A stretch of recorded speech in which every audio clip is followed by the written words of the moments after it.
Ah.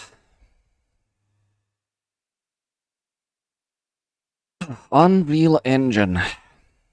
Definitely not Unreal Engine 5. Definitely not.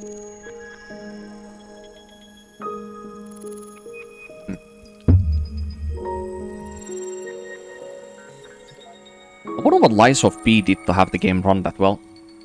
Like, Lies of P runs on Unreal Engine 4. But I feel like the bigger reason as to why the game runs so well is probably because it does not use texture streaming. It's the same as Solstice. Solstice is another Unreal Engine game where... Actually, you know what? I think Astericos Curse of the Stars may have also not done texture streaming. It's like... What I mean by that is when you all step up to like a new area, and even if there is or is no loading screen, it just loads like all, if not almost every single object and texture on the screen already, so that it doesn't have to load it again. But that is very taxing on the VRAM department. But in games that have less details and objects in them, and maybe the loading areas or areas where it loads new stuff are more frequent, you can definitely get away with that. Maybe that's the reason as to why Lies of P runs so well. And I guess Astericos also ran well. I don't remember any problems with that game either. Maybe I play that game again at some point too, but unlike some of my other games that I have replayed recently, like Forspoken being one big one, and Lords of the Fallen, is that Forspoken and Lords of the Fallen were significantly enhanced the experience I had on the two games by having them run really well and look better with the more expensive PC setup that I have now. So there was actually like some kind of gain, you know.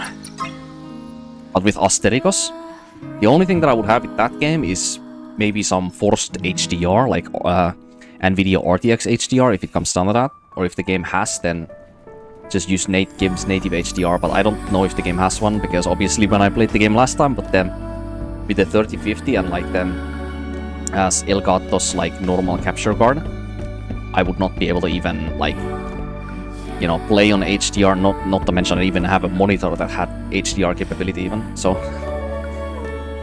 many things different. But yeah, certainly there would be some value replaying that game as well. But one reason as to why I would not be too interested on replaying that kind of game is because of the amount of reading that there is in that game. Like, the amount of lore that there is in that game is quite strongly encourages you to read in order to understand, like, the background of, well, I guess I could call it lore, but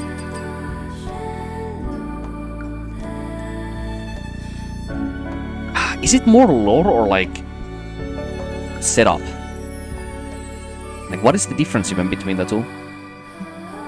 Yeah, this game also does a lot of like setting up its like story and the reason as to why things are the way they are, rather than being like, when I think of something like lore in a video game, I think more so a lore's purpose is to explain what things are, how things have come to be, and what possibly are the components that explain as to why the game's world is the way it is.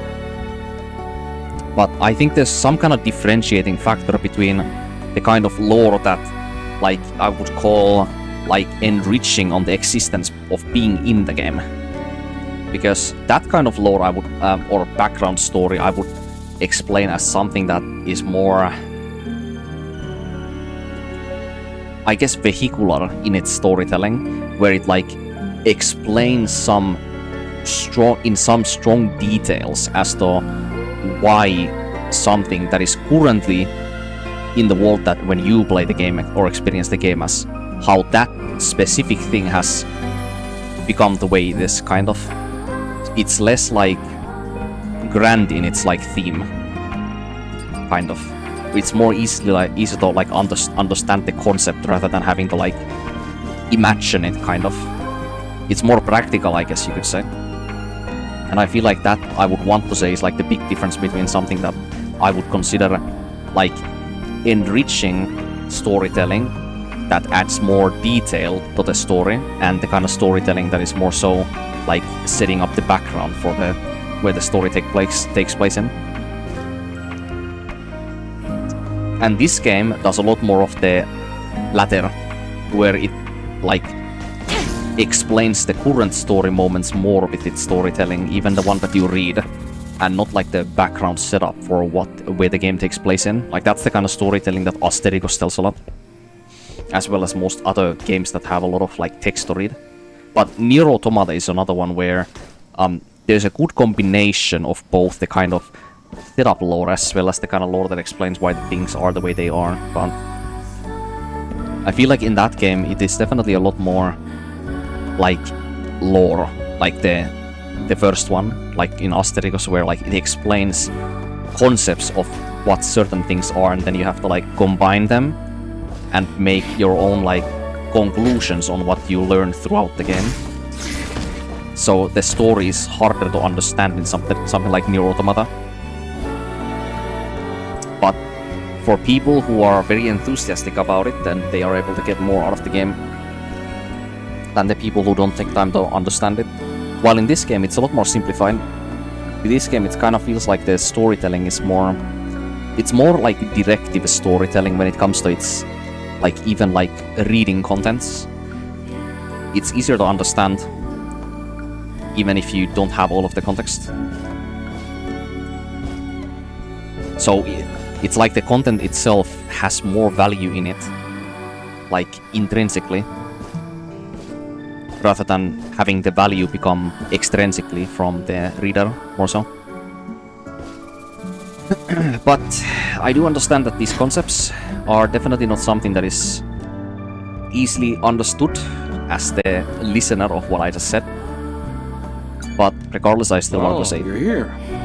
I've been waiting for this. Are you ready to leave? No.